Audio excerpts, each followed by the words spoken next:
Hola queridos amigos de nuestro canal Integritas Fidei, siempre recomendando nuestro blog de la revista Integrismo y de Oblasio Munda.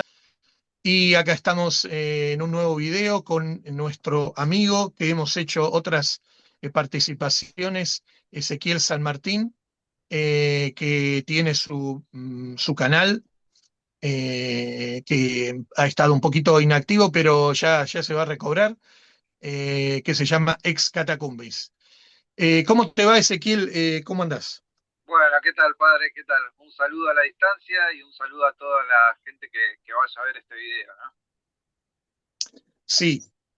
Bueno, entonces era la idea contestar algunas dudas, algunas preguntas eh, que puedan tener, ¿no? Eventualmente nuestros oyentes, y aprovechar la ocasión para esclarecer algunas cosas. Así que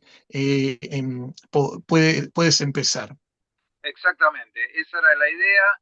Eran algunas dudas mías y también no solamente mías, digamos, más de personas que conozco, de situaciones que pueden servir, que pueden ayudar a mucha gente que las tenga, ¿no?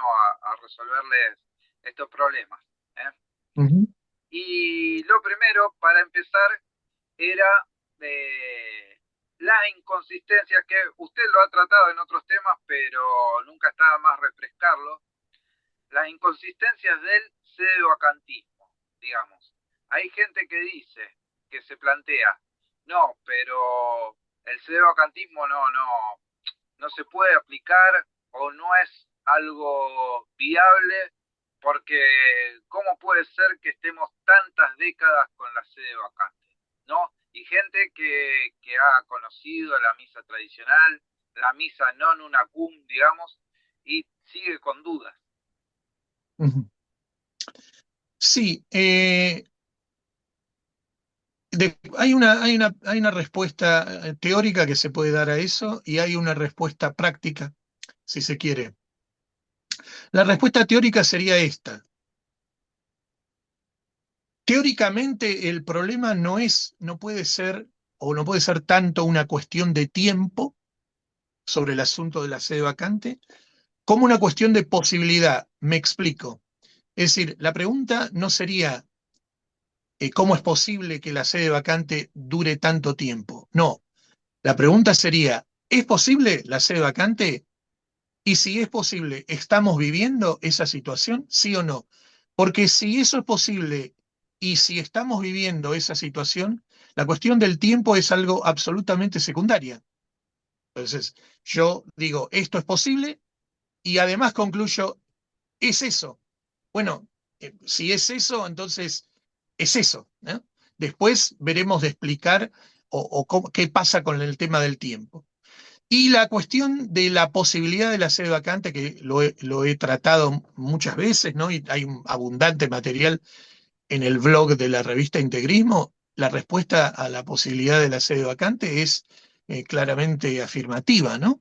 Es decir, que la cuestión de la sede vacante, primero, es algo que sucede de una manera normal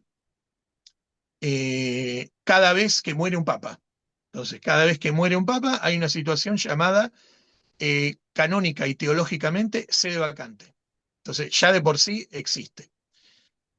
Pero ahí alguno puede decir, sí, pero ustedes hablan no de la muerte de un papa, sino de que aparentemente hay un papa y el papa sería ilegítimo.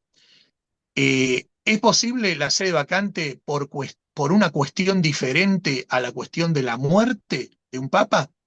Y la respuesta otra vez es afirmativa. Es afirmativa en la teología y es afirmativa en el derecho canónico. ¿Eh? Hay otras causales, como la causal de, por ejemplo, de herejía.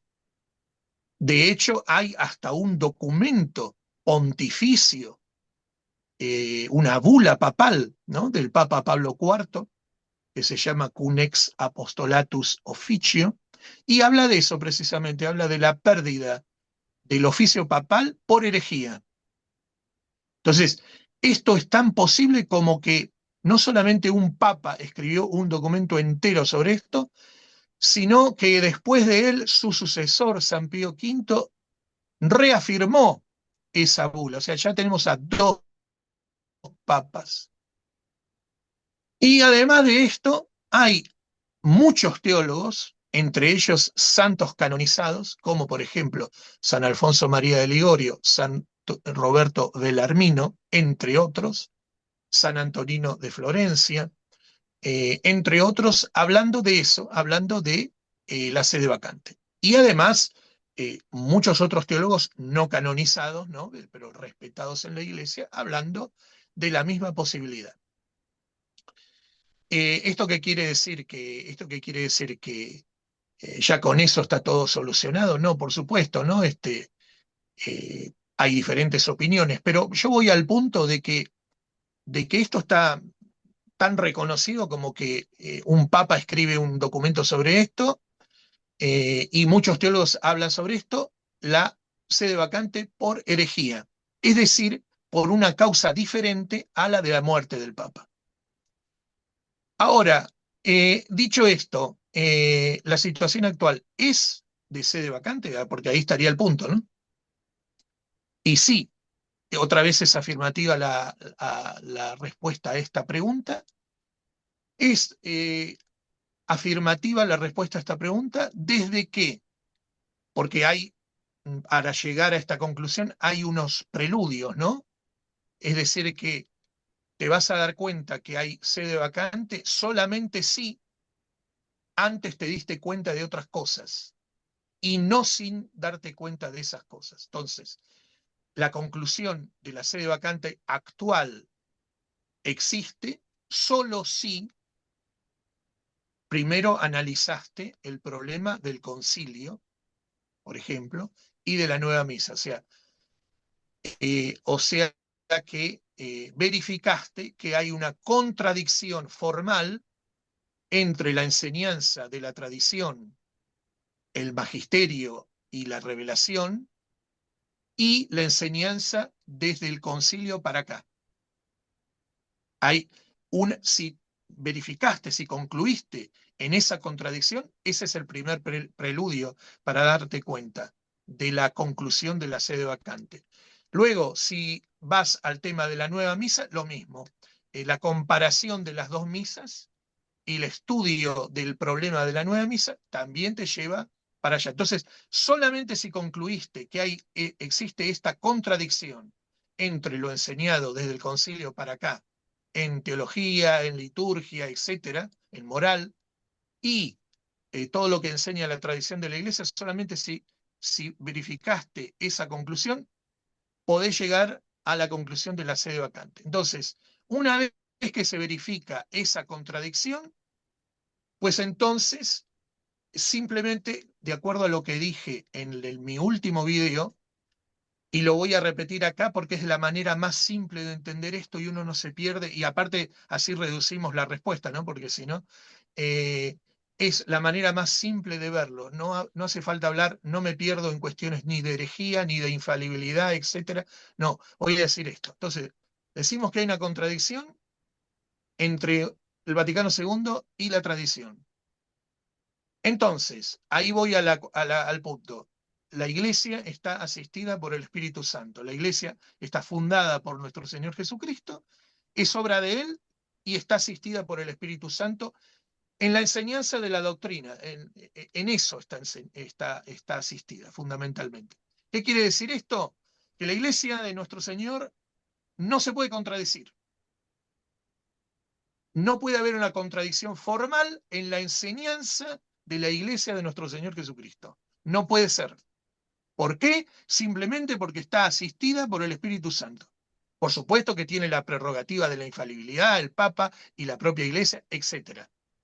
Todo eso es verdad, no es momento de analizar, simplemente voy a esta conclusión. La iglesia no se puede contradecir. Entonces, como no se puede contradecir, lo que escuchamos desde el concilio para acá, incluida la nueva misa, no es la iglesia de nuestro Señor la que está diciendo eso. Por lo tanto, la sede está vacante. Así de simple, así de sencillo, de la manera más simple que se puede explicar. Una vez dicho esto, y para terminar, redondear un poco la respuesta a tu pregunta, está la cuestión de la duración de esta situación.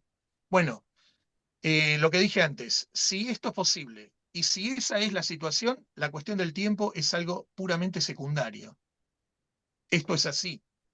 Entonces, bueno, ahora me detengo en la cuestión del tiempo. Eh, Evidentemente, cuando muere un papa, la, el tiempo entre la muerte de un papa y la elección de otro nunca es excesivamente largo, aunque hubo vacancias por muerte de papas que duraron más de un año. ¿Eh?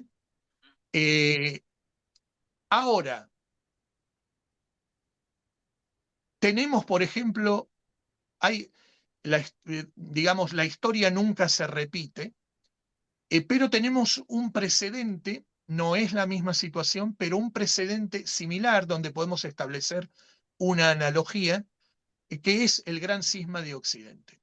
Durante el Gran Cisma de Occidente es un periodo interesante porque hubo en un momento tres pretendientes a papas, o sea, tres aparentes papas, ¿no? Cada uno decía ser el papa verdadero, ¿verdad? con lo que se puede añadir a esto de una situación curiosa en donde santos canonizados estaban defendiendo a uno y otro santo canonizado defendiendo a otro. Me refiero a San Vicente Ferrer y Santa Catalina de Siena. Es un episodio conocido, no me detengo ahí. La cuestión es que me pueden decir algunos, sí, padre, pero ahí no hay sede vacante porque los historiadores claramente son bastante claros en decir que hay un papa verdadero y los otros eran falsos. Pues no puede haber tres papas verdaderos, ¿no? Ujú. Sí, es verdad. Aunque hay historiadores y teólogos diciendo que no es imposible que hubiera habido un largo periodo de simplemente sede vacante y que ninguno fuera verdadero, en el sentido hipotético de decir que eso no iría en contra de las promesas que la Iglesia recibió de nuestro Señor. Es decir, que en conclusión, que una sede vacante, una hipotética sede vacante de, en aquel caso, llegó más o menos a los 30 años, no habría nada en contra de la doctrina de afirmar eso. Entonces acá tenemos teólogos diciendo que el problema del tiempo no es un verdadero problema. Entonces acá alguno, el abogado del diablo, podría decir, bueno, no, pero ya acá sobrepasamos los 20, los 30 largamente, ¿no? Sí, bueno, Sí. pero ya vimos que ese no es un verdadero problema y no debería ser un verdadero problema. Evidentemente, la larga duración de esta situación crea muchísimos problemas, los agrava, y hasta crea problemas de fe, ¿no? De personas que claramente no pueden aceptar, ¿no? Esa situación. Pero repito, ese es un problema secundario, es verdad que hay un cierto misterio en eso, pero no debería eso arruinar nuestra conclusión, porque nuestra conclusión está claramente basada en la eh, verificación de la contradicción entre el concilio y la tradición, ¿eh? Y está unida a una premisa que es de fe, basada en una premisa que es de fe, como es que la iglesia es sobrenatural, es creación de nuestro Señor y está asistida por el Espíritu Santo que no se contradice. Perfecto, muy claro, padre. Ujú. Bueno, y con respecto a esto, también relacionado, yo le quería preguntar o pedir unas palabras. O sea, ¿qué le puede decir a esas personas que son birritualistas? O sea, que le da lo mismo ir a Novus Gordo que a misa tradicional. Conocen, e incluso conocen sacerdotes sedovacantes, digamos, conocen la posición y sin embargo, con tal de no quedarse o porque tienen pocas misas en el mes, se les complica, dicen, bueno, para no quedarme sin comunión, voy acá, voy a Nuevo Gordo, porque no puedo pasar tanto tiempo sin comulgar. A ver, ¿cómo sería la cuestión? Bueno, esta cuestión también está basada en una cuestión teórica y en otra práctica. Y pasa un poco algo análogo con la otra cuestión. Es decir, que todo depende de lo que yo entendí, todo depende de la conclusión que yo crea verdadera, porque en eso se va a basar mi obligación, ¿no? Y esto que estoy diciendo parece algo como que queda un poco en lo subjetivo, ¿no? Depende de la persona. No, no, pero yo me refiero a que primero tienes que estar seguro, tener unas convicciones, ¿no? Y la fidelidad a tus convicciones o no va a mostrar si pecaste o no. Esto no significa que no exista un pecado objetivo, ¿no? Pero como en todo, si la persona no sabe que eso es pecado, pues subjetivamente no cayó en pecado, ¿no? Aunque objetivamente lo sea. Me voy a explicar un poco. Entonces, esta cuestión depende de la anterior, ¿no? Depende de la anterior. Es decir, que una vez que yo concluyo que la sede está vacante, concluyo que eso es posible, concluyo que esa es la situación real que vivimos, bueno, yo tengo que sacar conclusiones de esta conclusión. O sea, esta conclusión de la sede vacante tiene conclusiones prácticas, tiene conclusiones teóricas. Es decir, que si la sede está vacante, significa que la misa celebrada con alguien que no es papa constituye un pecado mortal, constituye un acto cismático. Es más, constituye un sacrilegio, ¿no? Y la contraria también, si yo eh, pienso que, o mejor, o lo digo mejor, si hubiera un papa real y yo no lo nombro en el canon, en la parte contraria, digamos, pues esa misa, habiendo un papa real, esa misa sería entonces sacrílega y cismática. Pero acá hemos concluido claramente de que la situación es esa, de sede vacante. Por lo tanto, yo estoy obligado, si yo entendí eso, si yo eh, arribé a esa conclusión, estoy obligado a sostenerla en mi vida moral, en mi vida espiritual, en mi vida práctica. Por lo tanto, estoy obligado a ir únicamente a las misas de sacerdotes válida y lícitamente ordenados hasta donde se pueda. Digo hasta donde se pueda porque hoy en día las ordenaciones, precisamente como no hay papa, pues no tienen todo el engranaje jurídico, ¿no? Pero esto no quiere decir que no se deba seguir ciertas pautas, cierta dirección marcada por la Iglesia, cosa en la cual siempre insisto. Bueno, entonces tengo que ir a la misa de los sacerdotes válida y lícitamente ordenados, y que además adhieren a esta conclusión de la sede vacante adhieren a esta conclusión de manera pública y que por lo tanto no son una cum en sus misas, es decir, que no nombran al actual ocupante o a los ocupantes de la sede apostólica, al menos después del concilio, en sus misas. Estoy obligado a seguir esta conclusión y a asistir únicamente a estas misas. Por lo tanto, si la persona que comprende esta conclusión va a otras misas, pues peca gravemente. ¿eh? No solamente va a las misas, porque no se trata de la misa, ¿no? Todo el contexto de los sacramentos, ¿no? Esa es la cuestión. Entonces, Después está la otra, ¿no? Y bueno, pero los sacerdotes non unacum no son un ejército, no hay legiones y legiones de sacerdotes non unacum, ¿no? Las pobres personas que viven en lugares o países donde no tienen esa gracia, y bueno, ¿qué hacen, no? Siempre está esa pregunta, y está en lo que me decís, ¿no? Bueno, la cuestión es que una vez que yo entendí que yo no puedo ir a las misas UNACUM, tengo que hacer mi máximo esfuerzo por evitar esas misas. Por lo tanto, debería comportarme, si estoy en lugares donde no hay sacerdotes UNACUM, eh, por lo menos a una distancia razonable, debería comportarme como sucedía cuando las personas que viven, incluso actualmente, en lugares donde no está la iglesia,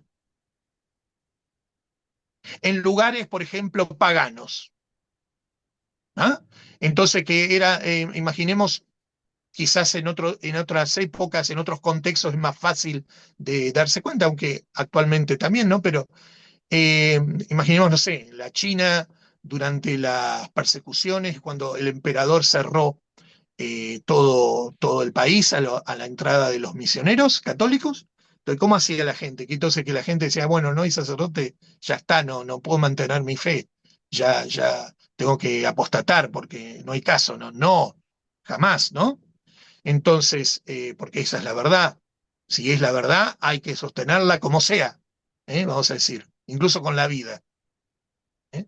Entonces, ¿qué es lo que hacían? Por ejemplo, en estos países, los fieles sin sacerdotes bautizaban a sus hijos y les enseñaban la doctrina, les enseñaban el catecismo. Entonces, después de un siglo, estoy hablando de un siglo y quizá más, donde los sacerdotes, los misioneros, fueron autorizados a volver, pues resulta que encontraban pueblos enteros que habían mantenido la fe sin sacerdotes, sin sacramentos. Eso es posible. No es algo fácil, obviamente. Tampoco es algo fácil mantener la fe y perseverar en la fe hasta la muerte con los sacramentos. Tampoco es algo que No, tengo los no, sacramentos, no en una ya está, ¿no? Me saqué la lotería, ¿no? no es un Eh, camino sencillo. claro, pero entonces está eso, ¿no? Entonces, ¿qué es lo que debe hacer? Lo he dicho en otros videos. Entonces, lo que debería hacer la persona que no puede contar con los sacramentos non unacum como se debe, pues primero debe rezar, recordando que lo que dicen todos los santos, ¿no? El que reza se salva, el que no reza, pues no se salva, ¿no? Se condena. Entonces, primero rezar la oración de la mañana, la oración de la noche, el rosario todos los días. Luego las devociones, ¿no? Las devociones, por ejemplo, el escapulario. ¿Es verdad que el escapulario tendría que ser recibido de manos de un sacerdote? Sí, sí, sí. Pero puedo rezar las oraciones del escapulario, que de hecho para los laicos es el rosario. Puedo, digamos, mantener mis devociones, ¿eh? Y puedo incluso hacer mi comunión espiritual. Entonces puedo hacer, por ejemplo, antes los devocionarios traían, me consigo un librito de oraciones, no es tan difícil. Hoy en día que la internet, ¿no? Usada para tantas malas cosas, tienen bibliotecas y bibliotecas en internet, incluso espirituales, ¿no? Libros de antes del concilio, buenísimos libros, con imprimatur, con permiso para imprimirse, etcétera, de los buenos tiempos de la iglesia.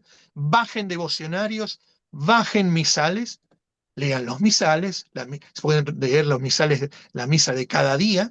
No tengo el libro, tengo la internet, leo desde la internet. Y en esos devocionarios teníamos unas devociones en las cuales las personas, las misas válidas que se celebran en todo el mundo, me puedo unir, puedo desear estar en ellas, puedo enviar a mi ángel de la guarda a que asista a esas misas. Entonces, puedo hacer mi comunión espiritual siguiendo las prácticas de los devocionarios. Entonces, son muchas cosas las que puedo hacer. y puedo incluso hacer obras de caridad, ayudar a los demás, puedo practicar las obras de misericordia corporal y espiritual, enseñar al que no sabe, ayudar, digamos, en las obras de misericordia a los pobres, a los necesitados, dar una limosna. Hay un montón de cosas que puedo hacer y que me granjean la amistad de Dios, además de tratar de mantenerme sin pecado mortal. Y si tengo esa desgracia, la gente dice, ay, ¿cómo hago? ¿No? Porque no me puedo confesar. Sí, pero lo que pasa es que el sacramento de la confesión confirma que Dios me perdona. Confirma. Pero el perdón yo lo obtengo antes incluso, después de un buen acto de contrición. Entonces, ¿qué le pasa a la gente que no tiene la gracia de tener un sacerdote a mano? Incluso esto, no solamente a la gente que está bien, como a la gente que está en el hospital y no puede contar con un sacerdote. Le podemos enseñar, haga un acto de contrición. ¿Qué es eso del acto de contrición? Bueno, si no sabe rezar el pésame, si no sabe rezar otras oraciones que son, de hecho, actos de contrición, bueno, con todo su corazón pida perdón a Dios por los pecados en que ha caído, prometa nunca más ofenderlo, y prometa que prefiere morir antes que volver a pecar, y eso es básicamente un acto de contrición y nos libra del infierno, nos devuelve la gracia de Dios perdida, Tiene que haber un incluso. arrepentimiento sincero, ¿no? Exacto, por supuesto. Pero lo que quiero señalar es que ese acto de contrición me devuelve la amistad con Dios, me devuelve la gracia, incluso sin la confesión. ¿Mm? Claro, la confesión, como dije antes, me asegura el perdón de Dios, pero el acto de contrición, me obtiene ese perdón, incluso fuera de la confesión. Muy bien, muy claro. Bueno, no sé si tenemos tiempo para algo más. Bueno, lo que le quería plantear es el tema de las nulidades, digamos. ¿Qué pasa? Porque hoy en día se buscan muchas nulidades matrimoniales, ¿no? Sí, me río porque justo elegiste una pregunta cuya respuesta es bien cortita, ¿no? Sí, es muy corta, Sí, es muy corta, pero sí. ¿qué pasa? Esto va a dar para quizás volver sobre esto en otro video. Ah, Pero, perfecto. pero solamente digo esto, ¿no?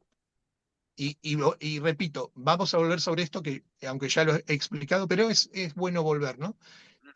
Voy a decir solamente esto.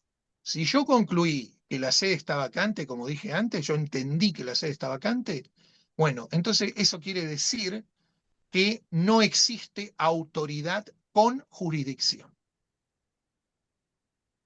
Lo propio de la autoridad es eso, ¿no? Tener jurisdicción. Entonces, si no existe autoridad con jurisdicción, por lo tanto no existe autoridad que a mí me pueda, me pueda conceder, como se dice, ¿no? Conceder una nulidad matrimonial. En otras palabras, no existen tribunales con el poder necesario para dar esa conclusión, eximirme a mí de un vínculo matrimonial y permitirme entablar otro. Eso no existe. Sí, repito, eh, sabemos que la sede está vacante. Eso no existe, no se puede hacer. ¿Qué es lo que debería hacer alguien que eh, piense que su matrimonio es nulo por algunas razones que pueden ser fuertes incluso? Sí, pero como no se puede hoy estar seguro de eso a través de un tribunal, el único medio que me puede a mí decir eso con la autoridad de Dios, como no se puede estar seguro de eso, la persona debería continuar viviendo su matrimonio normalmente e incluso con tranquilidad de conciencia, puesto que no puede tener la certeza de que su matrimonio es inválido, ¿no? Eh, em, Y entonces, salvo, y termino con esto, salvo que la persona descubriera que el otro cónyuge estuvo casado antes, pero tuviera la prueba absoluta, porque, por ejemplo, obtuviera los documentos para comprobarlo, ¿eh? Solo en ese caso, que un caso elemental, es un caso básico, o sea, si la persona estaba casada por iglesia antes y vos tenés en tus manos los papeles que lo indican, tenés el certificado de matrimonio de la iglesia donde se casó, o sea, la prueba absoluta, entonces solo en ese caso que es claro, que es clarísimo, podrías decir sin problema de conciencia, no, bueno, esto no hubo matrimonio porque es decir, lo que quiero decir con esto que es solamente lo evidente, solamente lo evidente te podría eximir, pero fuera de algo absoluta y claramente evidente, te tienes que atener a que es válido. Claro, pero ¿qué pasa? ¿Cómo siguen viviendo, por ejemplo, para hacerla corta, rápido? ¿Cómo siguen Mm. viviendo si ya están separados hace mucho tiempo, ya no tienen casi relación, digamos, por cuestiones, supongamos, de violencia, infidelidad, etcétera, y se separaron? No, ¿Cómo es que siguen? la cuestión de la separación del hecho, por ejemplo, la separación de techo, no entra en la cuestión, porque dos personas casadas válidamente, pero donde hay problemas graves, por ejemplo, de convivencia, pueden separarse y no necesitan el permiso de nadie para eso. Pueden decidir simplemente separarse. Podrían obtener consejo de su director espiritual, sin duda sería lo mejor, pero lo pueden hacer perfectamente. Eso no entra en el asunto. Lo que no pueden hacer es, digamos, entablar un nuevo vínculo. Eso es lo que no se puede hacer.